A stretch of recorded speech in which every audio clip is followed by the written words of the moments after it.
monitored referrals. One of the additional pieces I would say for this year is really paying attention to those hotspot areas, whether it be at recess or the bus or the classroom. Where are those referral areas coming from, and where might we need to do some reteaching or some support areas and doing some problem solving around those pieces as well.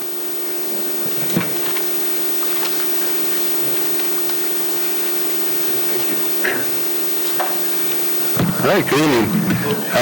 My team was myself and Ms. Sorensen, assistant principal, our counselors, our behavioral specialists, and I think I missed a meeting, and that's when they decided that I'm the speaker tonight. So you're with me and stuck with me tonight. So our first one of the things that we wanted to celebrate was that children feel safe at our school. And you can see that over 90%, 93% of our boys and 92% of our girls feel safe at school. And as you know, research shows that students who attend school more and do better when they feel safe at school. And we really talked about, we do a lot with our Zephyr time and trying to make connections and relationships with our kids then. We have team meetings at the beginning of each quarter with myself and Ms. Sorensen, and each team comes down and meets with us. We talk about the rules, kind of how things are going, the expectations, what we need to see improving, so that we're all on the same page, have the same sort of ideas, and the teachers are there so that they can help support those as well. And then we have our team meetings, those are the class meetings, the team meetings that we have with our staff about which kids may be struggling, which kids may need the help, even if it's behaviorally or academically. And then we really stress it, especially at the beginning of the year and then throughout, the visible presence. Myself and Ms. Sorensen are constantly in the hallways. We're at the front door when kids come in the morning. We can tell a lot about how kids are. As they walk through the door. You can see the stress sometimes on their face. You can see sometimes of what they're coming to school with. And you can see the ones who are quite excited when they come to school, and that we're going to have to make sure that we kind of keep an eye on them for the day. And then we also have high expectations, with our handbooks and within our classrooms, and we really stress the kids. We have some parameters and expectations that we need to have a safe school. And I think that's what helps us to have this safe school. What our school needs is that most teachers at my school are interested in me as a person, and you can see that that those are areas. Sometimes I wonder if it's the age a little bit as 8th grade, and then but we want to continue to find avenues and programs that give students a chance to be heard and have input in school life. The second one, the adults at my school listen to the students. Again, that's lower than what we would expect it to be, but we're trying to find ways for them to have more input. We're meeting with more groups and having our staff do more things with them. The one thing, I know there was a question about, well, what did you notice? Were there any big discrepancies from 2016 and 2019? I know that was a question. There weren't big discrepancies in any area, but the one thing that we noticed was that the girls seemed to have a more negative of that year, have a more negative. They were more in the disagree and stronger disagree than the boys, and where it was flipped in 2016. And so that's something that we talked about as a staff, and something that we certainly want to, if it was just that 1 year of girls, as this is a 1 year picture, or if it's something that is starting where we focused a lot on happening with boys and so forth, that we have to make sure that we have things also for the girls in that area as well. So some of the things that we are wanting to do as some of our actions is, and you're going to hear some of the things that from OH to the middle school, some things from the middle school to the high school, and some things that are K-12, because they're great programs, and they're even stronger when we can combine them and carry them through. For example, Second Step program, it's been successful at OH. Last year we started it with our 6th grade for the whole program, and then in about November we started it with 7th and 8th grade just to kind of pilot it, because they hadn't had it before. And now this year, all 3 grade levels are doing Second Step every Tuesday during Zephyr time. And that's been great for social emotional learning. We do minute meetings, as you heard. As you know, this is our 3rd or 4th year of minute meetings. Our counselors did something different though this year. because it takes a while for them to go into a classroom and meet with every kid for a minute all the way through. So it takes a while. We were worried that we weren't hitting those kids at the beginning until middle of October or November or whatever. So early on, they sent out a Google form, simple the questions, and had them fill out that way in the Google form, and then put, do you want somebody to see you, or do you need to see someone, or how? And the ones who are at risk that need to see someone, they went to them first. And so that way we could attend to them right away if they're already struggling at the beginning of middle school or at the beginning of the school year for them. We have admin meetings with student council. I meet with them. We have also lunch groups specifically aimed at connecting with at-risk students. This would be the third year, I believe, of the Girls Who Code After School Club to try and make those connections. And then, again, continued staff training and focus. Regarding our classroom instruction, especially in the needs of being responsive to the backgrounds of our students. They're coming with so many different backgrounds than what we are as staff, that we need to understand that. And that's going to help them feel more listened to, and that we really care about them. The other thing that we saw is a need that does your school or community offer a variety of programs, and we want students to feel connected to our school. Matter of fact, this year our motto at the middle school is making a difference by making connections, and so we know that it's difficult, especially with transportation sometimes, to try to find after-school activities for middle school kids, but we are trying many different things to try to make that connection with them. We have Zephyr Time activities happening inside the classroom. For example, I know that Mrs. Brown, we ordered I think 10 cribbage boards for her class to learn how to play cribbage. It's great working on math, but she has 10 or 12 kids who have it down, and they're going to go off and make sure that the others have it, and we'll have a little cribbage tournament coming up here. So if you want to join the cribbage tournament, you can come and play cribbage. Just don't play, you can't play me because I'm an easy win, by the way. And then also dance and activity nights. We had our first one. We had over 400 students at that dance and activity night right before a football game. So great to get them involved. Community education activities after school. We have several of those for kids. Plays and musicals we have. Matter of fact, don't forget, not this weekend, but next weekend is our fall play, and you're more than welcome to come and cheer on our kids. We're starting a video club. We do have. I want to work with some kids on how to make different videos.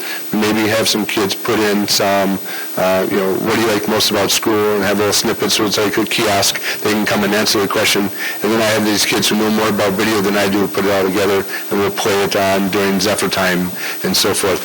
We have art and anime clubs. We have a homecoming kickball game this year. Last year was flag football. We have after-school gym activities. That homecoming kickball game, I was out there, and there was probably 50 kids out there. They split themselves up into teams. I watched them for an hour and 20 minutes. I didn't have to say one word on reffing, nothing, umpiring. They figured it all out themselves, not an argument. We came together, we did a high five, and it was awesome to watch our kids together. So, and then we do Thursday newsletters to promote activities for parents so that they know, and then also cribbage games with me. Again, just to help kids feel like they can be connected and find their activity. And I'm still losing every week.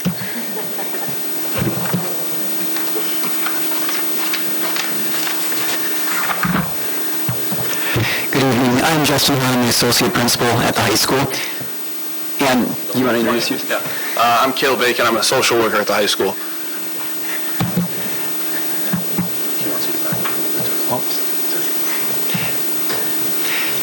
So we're going to have the same format that you saw with the two earlier presentations involving this Minnesota Student Survey. And so some celebrations to start. And what you'll notice is that we have two grade levels, and so that gives us a through line to the data as well to look at two different groups of data as we considered when we looked at all the different things that go into this Minnesota Student Survey. So one thing when we talk about celebrations, feeling safe at school, we saw a very high rate of students feeling safe with the agree and strongly agree. We noticed especially as we moved from 9th grade into 11th grade that I think because of relationships and some other reasons, we see that number increase greatly. The one area is, again, and Mike had mentioned this earlier in talking about looking at, digging a little deeper in the data with females and why aren't they feeling safe, as safe as the males do in that strongly agree category. And so that's something that we plan on taking a look at. But the one thing I noticed too is there's a great connection with our school resource officer, Justin McDonough, and students, how they, approach him, and it's always a very friendly manner. He's just a great resource to have in the school. The interaction they see at football games, at other events that take place after school, and then during the school day, it's clear that there's a very strong trust in him at our school. One other thing that has been introduced across the district is a new standard response protocol for emergency situations, and this is something that is still developing, but I think with this is a standard language that can be shared K-12 to have that alignment and to be able to take any type of crisis situation that would occur in schools and then have a response with some options available with it, to really make sure that everybody feels safe in schools. This secure entryway that we have, this is something that obviously a lot of schools and money has been made available through the state to a lot of different schools across, to a lot of schools in the state. But with us, the system that we have, I think, is a very good system. When you enter into the high school building, you have to go through the main office, that those second set of doors are shut off. And I think that provides that extra piece of safety. Some of the alarm system things that we have when people walk out a different door in the building that are all locked, and that alarm goes off for a little bit, that's something that we need to work on too. But that connected community too, and this is something that we're continually thinking about and working on as well, just the different organizations I see taking place in school, and the people that come into school, the volunteers that we have, all the different people that are available at games and other extracurriculars. It's really neat to see that here in the Matamidi community. And then a visible, alert, and caring staff too that are out in the hallways. Again, similar to what some of the things that Mike was saying about greeting students in the morning and then having people available in the hallways during the day and throughout the day.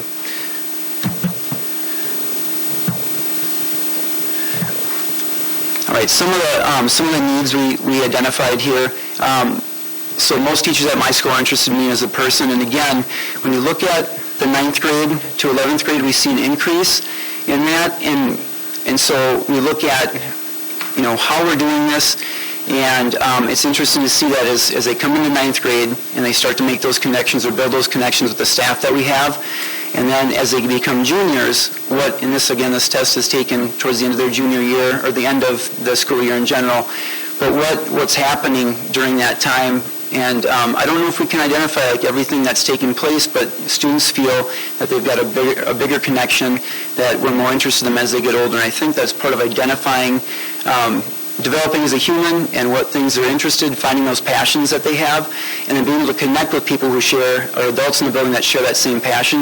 I think that's something that we see from that 9th to 11th grade year when students start to develop their own interests a little bit more too. But some of the things we work on in accordance with this, and I'm going to have Kale talk about the Link Crew since he's a big piece of that, which is a new program that we've added. It started last year, but it's really, I got a chance to see it up close and personal this year, which has been really great. So he's going to talk about that. So, hello again, I'm Kale. So Link Crew is something that, as Justin said, started last year. I was fortunate enough to kind of take it over with Tiffany Moore. She's an ASL teacher at the high school, and we are the advisors of the Link Crew. And our main goal is to, as 9th graders come into the building, we want them to grow their relationships not only with teachers in the building, but also upperclassmen in the building and with other 9th graders. So what we did last year, at the end of their 8th grade year, they come over and they do a tour of the school, and then at the beginning of the year, since most of them probably forgot that over the summer, they'll do another tour, and on the day that they do their tour this time, we have what Tiffany and I, there's about 50 to 60 Link Crew leaders that are upperclassmen, they're juniors or seniors, and we have a couple hours each night. In the summer, we have a 2-night training for them, where we kind of go through some activities that they're going to go through, and this is all curriculum that we have, like Link Crew provides for us. And so we train them on these games, and then they take the 9th graders in smaller groups into rooms and just kind of play games so they get more comfortable, being themselves or, answering questions, asking questions. And there's just a lot of great activities that they can do to be more comfortable with each other. And then after that, they go on a tour of the school with the upperclassmen. And actually this year they came in and they went on a tour of the school during workshop week while the teachers were there, so they had an opportunity to actually sit in class for 10 to 15 minutes with their classroom teachers before they even started curriculum, so that they could kind of get to know those teachers a little bit better. And that's Link Crew in a nutshell. Link Crew had an opportunity to do that in my previous district. It was such a great program to link those upperclassmen with those ninth graders and provide that support if they needed it. And there's some other things I think that we're thinking of for next year to be able to implement with that too, to make it even a better program. But we'll have to wait and see if all that can come about. But in my experience, it's been a great program to be able to give that extra support to those ninth graders. Flex time, there's a lot. I think that this is used for, just to get students a little time to, decompress a little bit during the middle of the day on Tuesdays, Wednesdays, and Thursdays, and seek out, again, those passions that they have, and link with another, adult in the building, but to talk about their clubs, individual group help with teachers, and so it gets a lot of different use during that time. And then we have advisory during that time as well at different times during the year, which gets used for things like registration and for welcoming students back to the school year. So we have it for the first week of each semester, and then the first one day during the first part of each month just to check in with students, check grades. Teachers are assigned a group or a cohort of students at a specific grade level. And so we're also going to plan on doing some different things with registration process this year during that time, and so there might be some additional advisory times, but that's still a plan in place right now. Individual ninth grade learning plans with counseling, and this is Ms. Erickson, as the counseling office has been realigned for a specific grade level, and so her plan is to meet with each and every single ninth grader, and she's already started that, to talk about their 4-year learning plan, and so to get them connected with the right resources and right supports within our building, and just to get to know kids too, and this is another big aspect so that we can have that handoff from the 9th grade to the 10th grade, and we can have that through line of information that we're helping and supporting each and every student. The positive recognition, so the Blue and Gold Breakfast, and so yesterday, MAIF sponsored a breakfast to recognize the good things that are happening in our school. For me, it was the first time getting a chance to see that, and it was an awesome experience to see the good things that are put on from the arts and the bands and the choirs that played yesterday. Just a really cool experience, and to hear stories about the students from their teachers and from the students themselves. Academic awards we did a couple weeks ago for each of the different grade levels, and again, it's honoring those students in the top 25%. And then the last one up there, because what we do as adults is being modeled for our students. And this year, one of the things that was started by Mr. Bacon, Kale here, was the Baconator Award, which is given to a teacher, but nominated by, I should probably have you speak about it, but it's nominated, so do you want to explain a little bit about it? Yeah. To be 100% honest, I never anticipated ever talking to the school board about the Baconator Award. We know all about it. Oh, awesome. I'm glad. I mean, it's not something that I'm ashamed of, to be honest. But it just kind of started as a fun thing, I guess, and it's kind of grown into something. It was in the Whitebear Press, and I got a copy for my mom. She's hanging it up on the fridge at home. But anyways, the Baconator. So what it is I'm encouraging our students to feel gratitude and say thank you to our staff and the people in their lives that they feel have made a difference. And it's also kind of an effort to, build those relationships between staff and students. And I've seen it. I mean, I feel like I've seen a difference, I guess. But so they'll write a thank you card to a staff member that they feel has made a difference in their lives, and then they'll put it into what is called the Bacon Box, which is just a shoe box covered in bacon duct tape. And then I will draw a card out of that box, and whoever's name I draw wins the Baconator. And the Baconator it's a bi-monthly period, so it's 2 weeks, and then I will draw another card 2 weeks later. And then there's a little belt that has my face. Okay, sorry.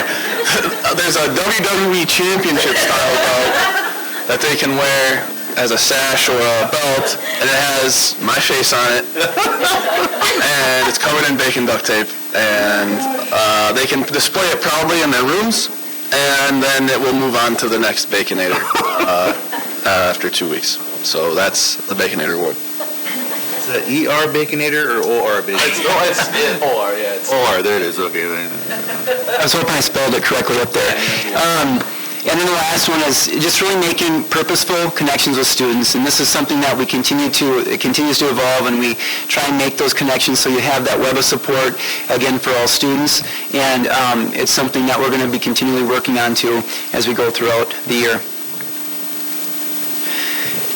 With the next one, so this is, related to, we talk a lot, I've heard a lot about, I wasn't part of the process of the strategic plan, but I've heard a lot about mental health stuff, and so this is one of the areas, because there was a request to talk about some of the things that are different, or, that we've seen big differences in. So a couple things here. One is with mental health, and I talked with Mr. Troutman, who runs our wellness center, and there's a presentation, I think, 2 years ago that he gave to the board, and if you remember, it was the 2015-16 school year to the 2016-17 school year where there was a 230% increase in either partial hospitalization and day treatment programs. And what he said when I talked with him this week was that it's leveled out where it's stayed at that level of students. And so this is something that is a huge concern for us. And it's not just in our district, and it's finding the right resources and aligning them with that particular student, because everyone is a little bit different in what things they are dealing with. And also finding those supports. And so I'll talk a little bit about some of the things that we have some things are coming, and some things are in the process of being available at our school too. But Know the Truth, presented by our SATSO Students Against Destructive Decisions Committee, and this is something that's coming up that'll be a presentation to each grade level, and so it'll be done in the Chautauqua, but it's basically people who have been through some sort of addiction, and they talk about the process of what happened to them, and then what it took for them to start rebuilding their life and making positive decisions. And so that is something that is being scheduled for later in this year. The Wellness Center, which when you think about like MTSS or the multi-tiered systems of support, both for academics and for behavioral things, the Wellness Center is really a tier 2. I consider a counseling office to be a tier 1 support for students in dealing with mental health. And then if there's a greater need, the Wellness Center becomes our tier 2 support. There's also chemical dependency counseling there from Hazelden. And then Terry Troutman is in there as well, and he aligns and coordinates support services for out-of-district placement for students who are going to an out-of-district facility. And then so he coordinates academics, the transportation piece, and also aligning insurance for that family as well with that organization that the student's being placed in. We have a mental health resource specialist too, and so this is again, Terry Troutman, but that's where he's working, is in that wellness center.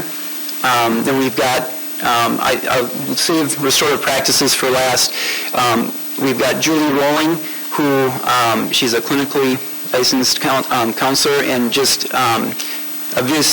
for the 2 months I've been here, when students have been in the school, she has done an amazing job of helping our greatest needs students and just staying in contact with families, aligning services with the county for them.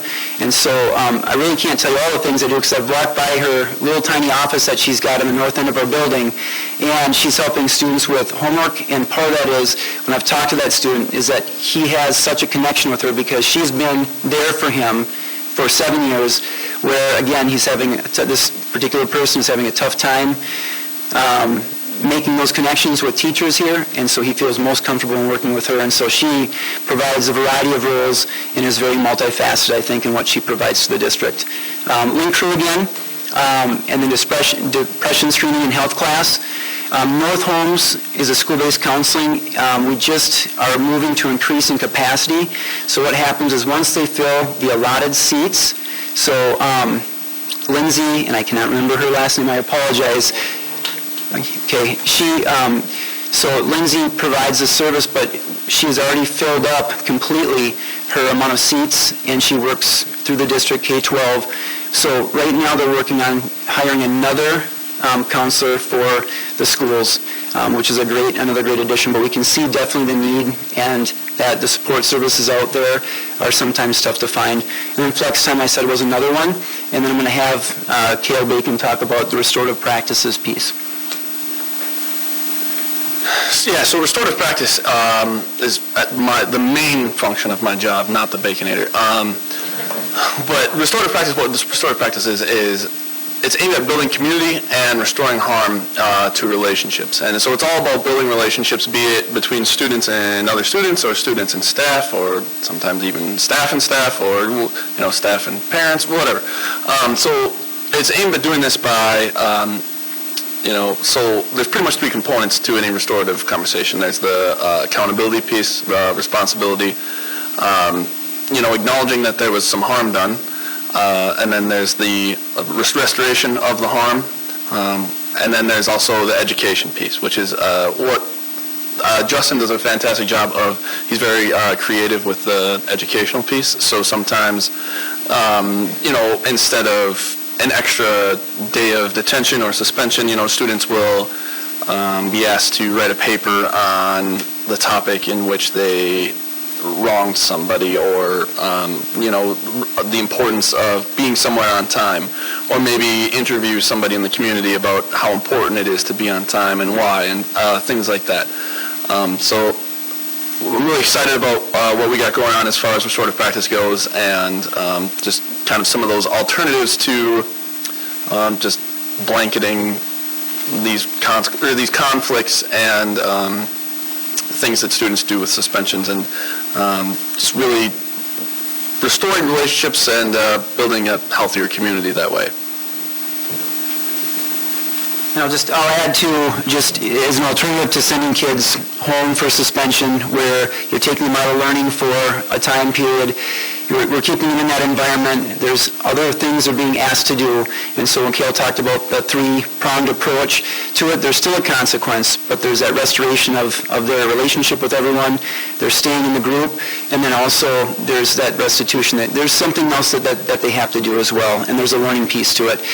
There's a lot of research out there that supports this, but also as you think about traditional consequences with things like suspensions, that how it impacts not only the student themselves that is being given the consequence, but also their peer group too at the school.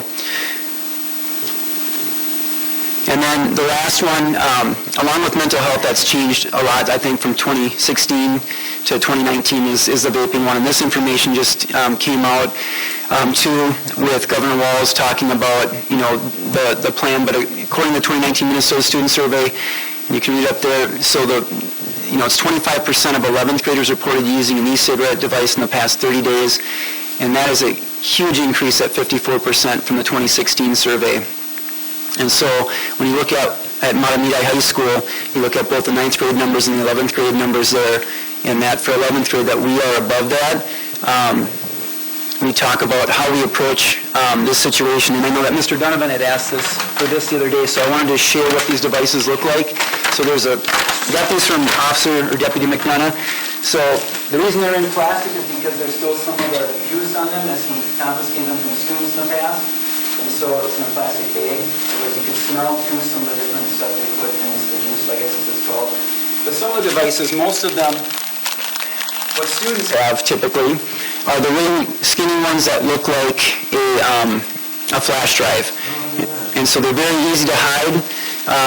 And so I just want to make sure we shared that with everyone so that you could see that. Oops. Let's go back. I can't see it to go back, but...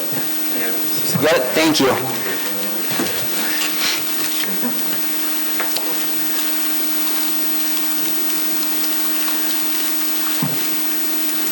Thank you, Patrick.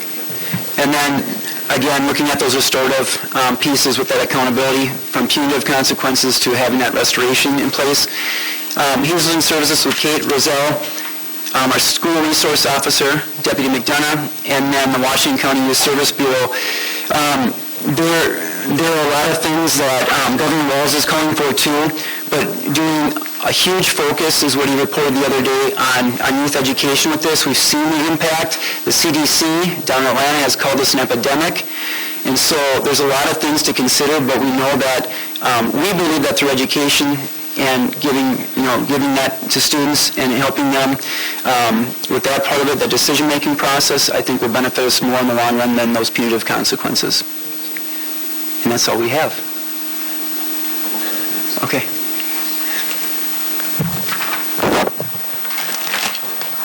Thank you, all of you, for that presentation. If you'll stick around just for a moment, see if there's any questions or comments from board members for anyone.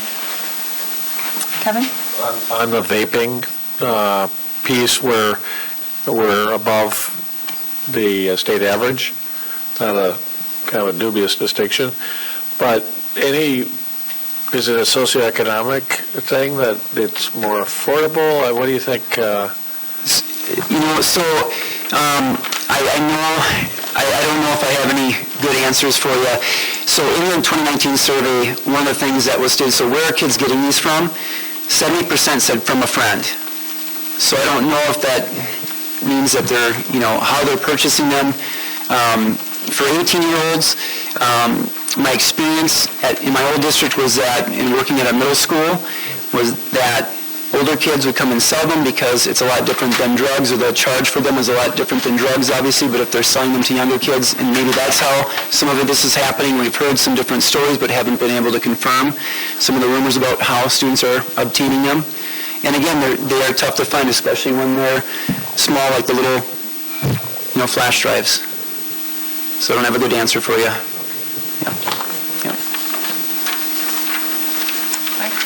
So I was going to ask about the surveys, okay? You got the, which are really great, and I think it's really cool that we're getting good information. When I was looking at the disagree and strongly disagree, even though they were rather quite small percentages, are they somehow looked into further, or, is there any more deeper dive done besides getting that information? And I'm just curious. So, I see your, well, do you mind coming up Mike? to the... What I would say is we don't have the specific names from the survey, so that's why we're doing the minute meetings and we're doing Sabres assessments where the teachers are doing that. So we're trying to triangulate that to get down to the individuals so that we can create interventions for them. Makes sense. Thank you. Yep. Okay, questions here? So when you look at the increase in mental health needs at the high school, is there any talk of trying to do more depression screening other than the potential for that their freshman year? Either middle school or high school? At this time, I don't know if there's anything specifically that'll happen at the high school. I know that we're talking more and more about the impact of this, and I think that's one of Terry Troutman's goals, as well as the counseling office.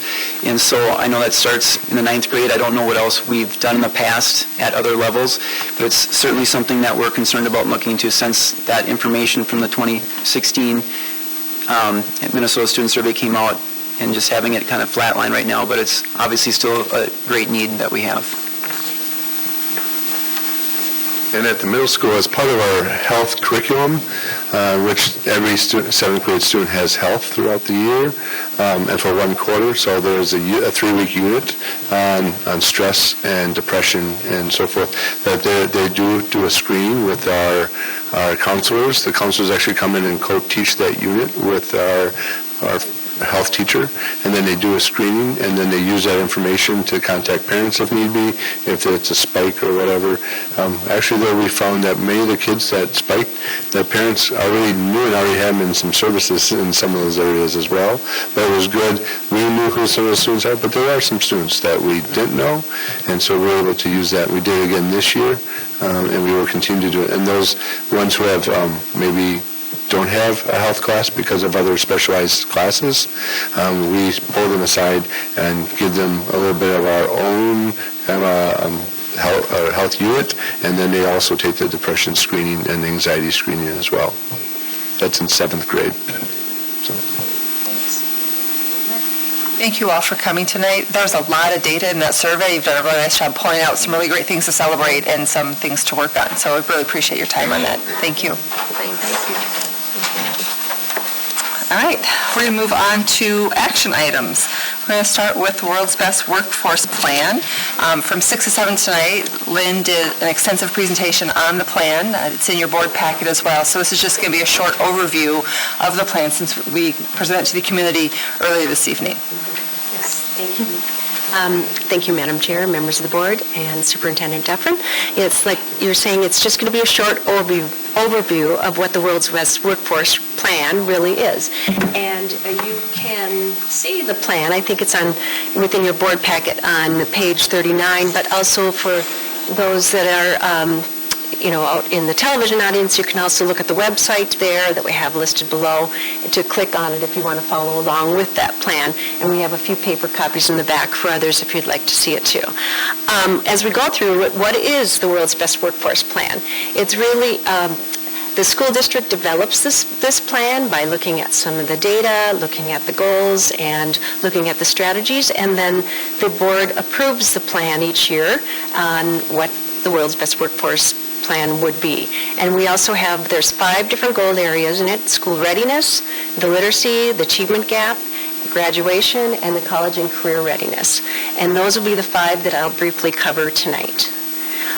Looking at how do we develop the plan, you first form whatever the strategic plans initiatives are.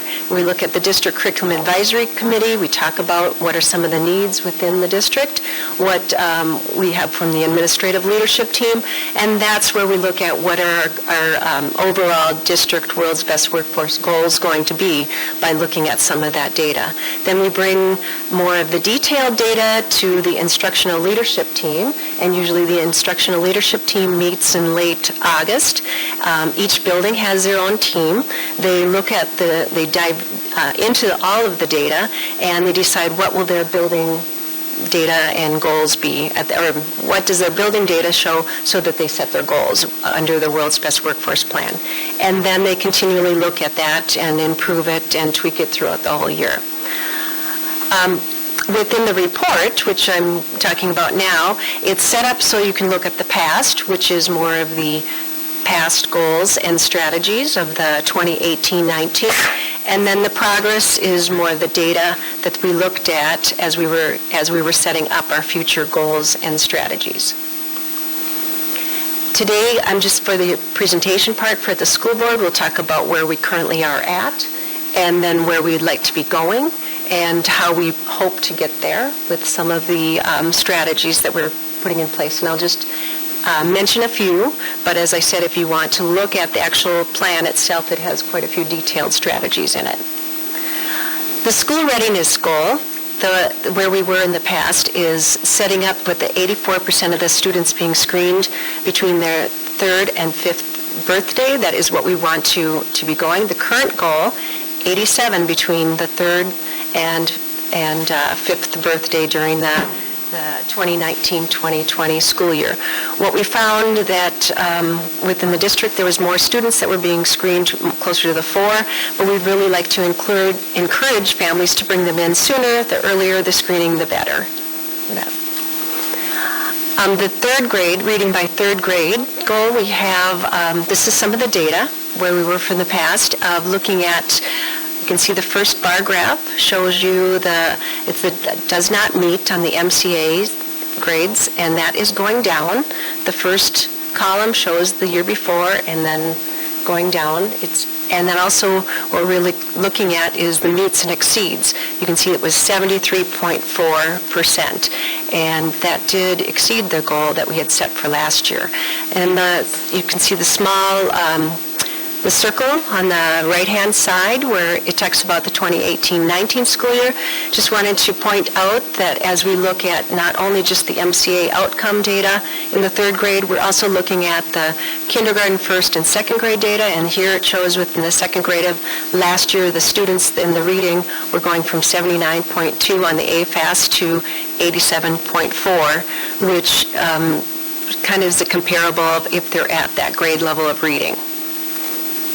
So it's going in a good direction. We've set the goal then of where we want to go is looking from the 73.4% of the students who would be passing the MCAs in third grade to 76.4 in 2020.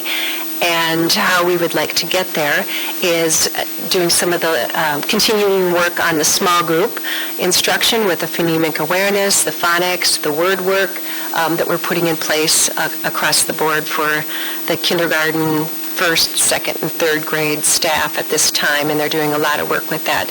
You may have also heard about some of the letters training, which is the science of teaching reading, and those are some things that the groups are working on, and they have actually a PLC on the letters training. This is for some of the data for closing the achievement gap and where we were at, and you can see on the columns for the free and reduced is the orange line in the center there. The free and reduced is where they are at for the past 5 years. And then the non-free and reduced is at the level of the blue. And then all students with the darker black line there. So you can see we did not go up to closing that gap, and so we really are looking into that further of what else can we do, because we do the measurement based on math and closing the gap in the math area. We were more focused on math strategies last year. Now this year, we're looking at, can we look at the whole child? What other kind of strategies can we bring in place that will help close the gap versus just the math strategies of different teaching within the math classrooms? So our goal would be for this year, looking at decreasing it from 27.8 to the 24.8 in 2020. And we're talking about some vertical teaming and the trauma-informed teaching and some of the other supports that students may need besides some of the additional best practices in math. Graduation rate, we're looking at the 4, 5, 6, and 7-year graduation rate, and this you will note from the years past, the 4-year graduation rate actually has gone down, but you look at the 7-year graduation rate is the 99.64%, which is very close to 100%, so we're very happy with that. The Passages program that we have in place right now will helps meet the individual needs of the students that need to continue on for that fifth year or 6th year or 7th year, and they can graduate at any other time depending on what their plan and what their team decides that is an appropriate time, and they've met their goals by that time. So it's really exciting to see the work that Passages is doing and how we're getting so close to that 100% of the graduation rate. So our goal for next year is looking at reaching that 100% by 2020. And a few things we're going to put in place district-wide for the Zephyr Wellness Initiatives, and I know a lot of you have been involved with some of those, and the district outreach, where we have expanded, and you heard a little bit about that in the presentation before, and then some of the social-emotional learning to really help support the whole child. The career and college readiness, this year we are using a new measurement tool. They're looking at the MINSCU levels versus we had the Century benchmarks before. The MINSCU levels are a little bit higher, so you may see in the data, if you compare from last year to this year, that we're starting at a lower percentage. They felt like these would be rigorous benchmarks for the students and wanting to see that they would be above the 21, 18 for English, and the math one 22. And the measurement is measuring all 3 of the areas. If you pull it apart, you will see the different measurements. It's quite a bit higher if you were looking at just the reading, just English, and the math. The curriculum improvement process is really what I want to talk about from looking at the World's Best Workforce Plan and the data. We use the data continually to make changes and improvements throughout the whole cycle of the continuous improvement. And this is more of the District 5-year plan and what we're reviewing, but it isn't that we're just focusing in on, because science and engineering is in the review year this year. We also look at all of the data and what's happening within each of the areas as we go through this. So for any of the takeaways, it's really the teachers are looking at the data to make the changes with their instruction in any area to make sure that they're meeting the needs of the kids. And if you want any additional information, you can look at the World's Best Workforce Plan and click on that. And also, we get a lot of great feedback from the District Curriculum Advisory Council, and I want to encourage anybody out in the community that would like to be involved with this process and really give some of the feedback and input to be part of that District Curriculum Advisory Council. We get some great things that we can work on and move forward with. And there are some people that even love to be on the council. I know that we have a board member that has been on the council for a while, which is wonderful. So, any questions?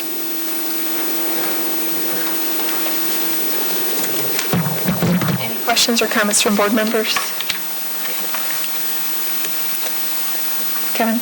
It's very nicely presented. It's very, I mean, there's a lot of, it could be just a ton of data, which there is some data, but the graphics are really make it a lot easier to digest. So thank you for, I'm guessing Alice might have a little piece of that too. Well, thank you. But thank you for that. Yeah, it's very helpful. Christina Boyce, too, she's our data coordinator. She does a lot with the graphics for the data, so how to display that. So thanks, I'll let her know. Okay. So it is required that we approve a plan, and if you like this plan, I'm looking for a motion to approve the plan as presented. So moved. Thank you. Second. Moved by Julie, seconded by Kevin. Any discussion about the motion to approve the plan? All those in favor, please say aye. Aye. Opposed? Motion carries. Thank you so much, Lynn, for all your work. All right. Next, we have the 2020 school board meeting schedule. This is in your board packet. I don't think we need to pull it up. Barb, do you have any comments? I don't have any comments, other than to say that once again, we will be having our school board retreats in January and in July, instead of having the one in the past. You had one full day in July. So we are continuing that, those shorter retreats, shorter half retreats, I guess. So we need to approve this schedule. This is something that we can modify if we need to throughout the year, and we have in the past. On the schedule, you'll find all the committee meetings for the committees you're serving on, and the meetings at the usual times, with those two changes with the half-day retreats around work schedules and an opportunity for us to dig more deeply into some different items. So I'm looking for a motion to approve the school board calendar. Thank you. Moved by Mike, seconded by Stacy. Any discussion? Okay. All those in favor of the calendar as presented, please say aye. Aye. Aye. Opposed? Motion carries. You're doing quite well. Next, we have the approval of a resolution to non-renew annual coaching contract. And so I'll just say that we met earlier in closed session to discuss, and so you have the resolution in front of you. I'd like to state the resolution and move its approval. Whereas the school district hired Robert Hegel to serve as the head varsity coach of the girls softball team for the 2018-19 season, and whereas Minnesota Statute Section 122A.33, Subdivision 2, states that a person employed as a head varsity coach has an annual contract as a coach, that the school board may or may not renew as the board sees fit. Now therefore be it resolved by the School Board of Independent School District 832 as follows. Pursuant to Minnesota Statute Section 122A.33, Subdivision 3, the school board declines to renew the annual coaching contract of Robert Hegel. The school board has reviewed a letter notifying Mr. Hegel of the school board's decision and the reasons for the decision. The school board hereby approves the letter and directs the school board chair to sign the letter on behalf of the board. The superintendent or designee is directed to serve this resolution and the approved letter on Mr. Hegel by regular and certified mail within 14 calendar days after the adoption of this resolution. Alternatively, the superintendent or designee may hand-deliver this resolution and the approved letter to Mr. Hegel. and I move its approval. Moved by Judy, Second. seconded by Mike. Any discussion? All those in favor, please say aye. Aye. Opposed? Abstain? Motion carries. Next, we have school board committee reports. We'll start with AMSD. I got nothing right Oh, now. yep, and I was there, and so I will say that the report, we talked once again about the census. Official census day is April 1st. And I'm highlighting this because the census data does affect 55 federal programs and that are funded based on that census. And so some of those programs are our programs that affect our schools. And so it is very important that we participate in the census. I want to tell you that there will not be a citizenship question, and that only the census has access for 72 years. So it's the census information is protected for 72 years. So I wanted to mention that as well for those people who are concerned about the government collecting information and how it's going to be used. It is only used by the census for that long. And so I am going to encourage us all to participate. Official Census Day, April 1st. The other presentation that we heard was about property tax refunds and understanding how the property tax impact in different AMSD school districts. And so we talked a little bit about the important, making sure people understood how they qualify for that property tax refund, and making that a mission for us to help educate our citizens that not everyone requests that property tax refund that they are eligible for. So those were the big topics for AMSD. Thank you. Next, we have the MAFE report. Julie? We had a MAFE meeting on Monday, October 14th. Again, one of the greatest parts of the meeting was the mission moment. We had a speaker from the St. Andrews Community Resource Center come and talk about needs in our community. It's pretty shocking. I'm going to share this piece of paper that kind of has statistics on it that you might find interesting. Just the number of families looking for homeless services in our community. And this is the area where they typically start in Washington County. So it's very fascinating. I'll send it this way. We also, again, the morning with MAFE just occurred. Also, information was shared about the Tree of Light Community Celebration. I didn't know if you were going to mention that, Stacy. I have the little flyer here. It is Friday, December 6th, and the last day to purchase a light is December 4th. Sorry, Stacy, if I took that from you. Let's see, I think that is all I had. This weekend on Friday, MAFE is serving a meal to 10 lucky winners of their names were drawn, and MAFE is serving a chef-prepared dinner. Hopefully lucky. No, we'll be just fine. They're lucky. So, Also for MAFE sponsored with the funded need, the mental health event that was held at the middle school, which was a very successful night and very good use of the money raised through our community. So thank you to MAFE for that as well. Next is MSBA. We do have the delegate assembly coming up. There was a runoff election in our area, and Julie and Kevin will both be on the delegate assembly this year, voting on the resolutions. I've had the first look at those resolutions. They all look very good, and so those will be coming out soon. We also were notified today about the MSBA Leadership Conference. There'll be a session from Tony on the Passages program, and then Barbara and I will have a session on thinking about alternative ways to highlight recognition in districts beyond test scores. Conversation will hold. And I don't know if we've heard on the high school students if they're going. Oh, I'm sorry, I don't know. I don't know either. But we have a group of high school students who applied to go for the showcase as well. And once we hear about that, we'll let you know. Okay. Metro 916. Kevin? I've sent a number, actually Laura has sent a number of things out in the last few weeks. So the only a piece that I have for you tonight is a new staff member for 916. That would be Steve the dog.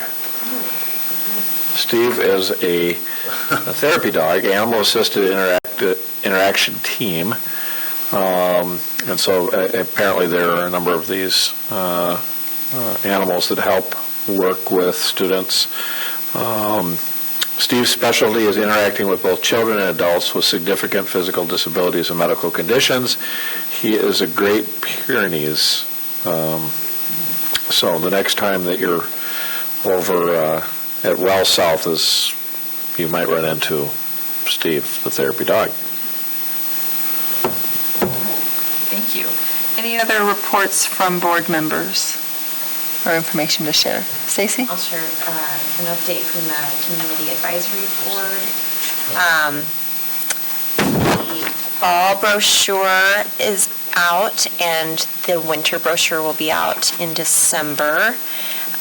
There's been a number of events that we've gone through, but the upcoming community lunch will be November 6th, and they recently had Pumpkin Mania. I have to look at my notes. There's so many activities they cover. The Quilters Country Fair was just last week, and that was successful. There will be TEDx Matamidi Sunday, November 10th. Mataridi will be November 25th. And then another community lunch December 4th. And then, as Julie mentioned, the Tree of Light ceremony. We also had a visit from Power Up, which has been in our schools, and so they were sharing on some of the changes they're making and their involvement in the community. That's the update. Thank you. Superintendent's report. Yes, so on Monday, we had 26 students attend the student conference, is what it was called. And it's a conference that came out of a work through AMSD and AMSD member districts around Reimagine Minnesota. But it was sponsored and run by Forbes Solutions, Youth Lens 360, in addition to AMSD and District 622. I think we had, if I'm not mistaken, 1,200 students participate from around the metro area.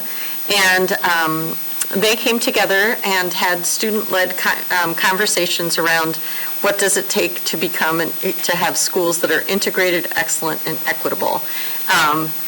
And Claire joined us for it, which we were very thankful for. And you're welcome to join in. I won't put any pressure on you at 8:40 at night. But what I really appreciated was the opportunity to hear as many voices as we heard from and to gain all those different perspectives we had from students, and then for our students to be able to also lend their voice to the conversation as well. Did you have anything, Claire, as I look to you? No, it was really interesting. And, all the schools there's some similarities that we could all focus on, but there's also differences that we could all discuss, which is interesting. Terrific. And afterwards, had some time to just, the adults that went with the students were also able to have an opportunity to get feedback on the things that our students really wanted us to know about what they learned, what they heard, and what they'd like us to think about in the future. So it was a great day. It was a great day of learning for all of us.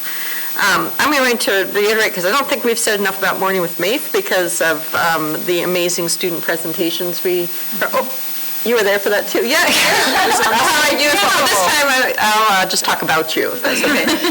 So Morning with Maeve had allowed us to showcase all the great things, or not all the great things, some of the great things that are going on in our schools for members of the community, including as you heard, presentations from the arts, but also sciences. We had student groups come and present, and then a number of our extracurricular areas too, to really showcase all the learning that goes on within the classroom and outside of the classroom as well, and the different ways that students are able to be leaders in our community. So it was a wonderful morning. Thanks to May for bringing us all together for that. I want to also highlight from that morning with MAFE, I was able to introduce two students who came here last year to do a presentation on their work in the middle school around mental wellness, Terry Shifsky and Grace Newman. They are winners of Champions of Change. There were three entries chosen of students, I think from middle school through age 21, who have done something to contribute to educating others about the importance of mental wellness. And they were chosen, and they are going to be celebrated at a big gala on November 1st, I believe, where they will be acknowledged by the Minnesota State Children's Mental Health Association. Thank you for helping me with that. That's the group that sponsors it, and it is a very significant award, so we're excited and proud of them for that, and you all got to hear from them. Another very significant award, Trish Haug won the Presidential Award for Excellence in Math and Science and Teaching National Level Award, and we will spend more time recognizing her at a future meeting, but I did want to make sure we had a chance to, while it's new, it's all new for us, we didn't know about it until she wasn't allowed to tell us, and so she emailed us from the airport when she got word that she was allowed. I'm about to get on the plane to go to DC, and now I'm allowed to tell you where I'm going. So it was a secret until then. So we didn't know anything about it at first. So, but we're very excited, very proud of her, because she is very, very deserving of that award. If you have ever been in her classroom, you would know that. I tweeted out when I was in her classroom that I had tears in my eyes. I was so excited because of the level of conversation that she brings about with her kids. So anyway, I think that's enough from me tonight. So it's been a good week. It's been a good week for all the work that our students have been doing and the recognition as well. So thanks for being a part of that, and we really appreciate that. Thank you very much. All right, that's the last item. Motion to adjourn? Second. Moved and seconded. We are adjourned.